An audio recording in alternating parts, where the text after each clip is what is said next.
그 체기는 크게 두 가지로 볼 수 있는데 급성적으로 생기는 경우와 만성적인 경우가 있어요. 근데 급성적인 경우에는 우리가 쉽게 급성 위염 증상 같은 게 이제 급성으로 생기는 거고요. 만성적으로 생기는 거는 만성 위염이나 기능성 위장 장애 같은 경우에 생기죠. 그 이유 원인을 좀 더 자세히 보자면 급성적으로는 뭐 급하게 식사를 한다든지 과하게 과식을 한다든지 저녁 늦게 드신다든지 육식을 좀 과하게 많이 먹는다든지 이럴 때 발생하고요.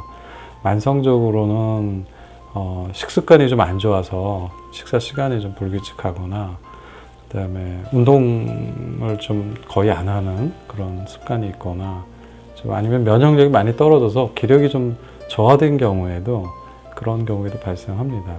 그리고 이제 이런 체기가 오래 가면은 문제가 뭐냐면 기능성 위장 장애나 만성위염, 영성 식도염 같은 증상으로 악화되고 이게 이제 더 오래되면 만성피로증후군 같은 노곤증으로 악화되기도 합니다. 우선 증상도 중요한데요. 뭐 증상이 우선 가슴이 답답하죠. 그리고 입맛도 떨어지게 되고 좀 미식거리기도 하고 뭔가 좀 막힌 느낌이 든다고 합니다. 그리고 머리가 아프기도 하고 설사를 하는 분도 있고 아니면 변비가 오히려 생기는 분도 있고요. 근데 우선 이제 이 증상을 살펴서 증상 감소가 첫 번째고 두 번째는 그 환자의 체질적인 원인을 파악해서 양이 부족한 분이면 양을 복돋는 치료를 하죠. 그다음에 음이 부족한 분이면 음을 치료하는 치료를 합니다. 사실은 이 아이디어는 이제 그 사상학을 처음으로 만든 이재마 선생님이 이제 어떻게 보면 만들어낸 아이디어인데, 그러니까 같은 체기인데 어떤 사람에게는 뭐 인삼백추를 쓰고 어떤 사람에게는 숙지향, 뭐 생장 이런 식으로 약을 구별해서 썼거든요. 그래서 이제 그걸 감안해서 체질 치료를 하는 거죠. 우선 일반인들이 탄산을 접하기가 쉽잖아요. 그리고 탄산을 먹으면 가스가 배출되면서 좀 시원한 느낌이 일시적으로 느껴지는데 이런 병적인 상태에선 사실은 큰 도움이 되지 않다고 하고요.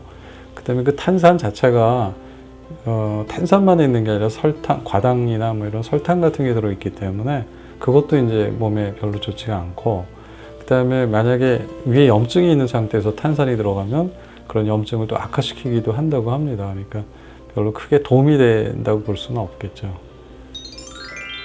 우선 뭐 심한 증상이 아니고 가볍게 체기가 생겼다고 하면 엄지와 검지 사이 합곡이라고 하는 혈자리가 있는데 여기를 좀 누르고 그 다음에 배를 따뜻하게 좀 핫팩을 해주고 그 다음에 등을 좀 이렇게 위에서 아래로 이렇게 만져주면 좋아요. 왜냐하면 거기가 미주신경이 지나가는 부위이기 때문에 거기를 만져주면 좀 심신이 안정이 되면서 소화에도 도움이 됩니다.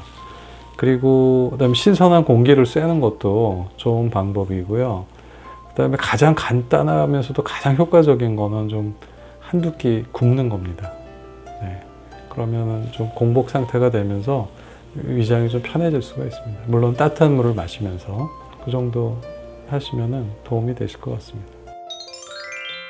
그것도 효과는 있습니다. 왜냐하면 거기 혈자리가 있거든요. 그래서 자극이 돼서 뭐 기혈을 풀어주는 효과는 있는데 이제 조심할 거는 우선 소독의 문제가 있고, 그다음에 손가락 끝에 이제 보이지 않는 그 손톱의 베이스가 이 안쪽에 있거든요. 근데 거기에 잘못 찌르거나 해서 감염이 되면 조금 또 복잡한 문제가 일어나니까 이제 소독의 문제를 좀 철저하게 하시고 해서 하는데 조금은 위험할 수도 있죠. 일반인이 하기엔. 그리고 덧붙여서 체기 전 증후군이라고 제가 붙인 이름인데, 체기가 일어나기 전에 나타나는 증상이 있어요.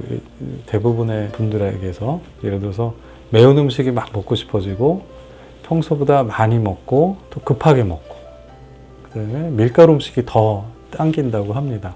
이런 몇 가지 특성이 평소와 다르게 나타난다 하면 이건 체기가 생길 가능성이 있는 증상이라 이렇게 이해하시고, 그럴 땐 좀 조심하는 게 좋습니다. 식사량도 줄이고 천천히 식사하고 뭐 매운 음식도 조금 삼가하고 이렇게 하시면 도움이 되실 겁니다.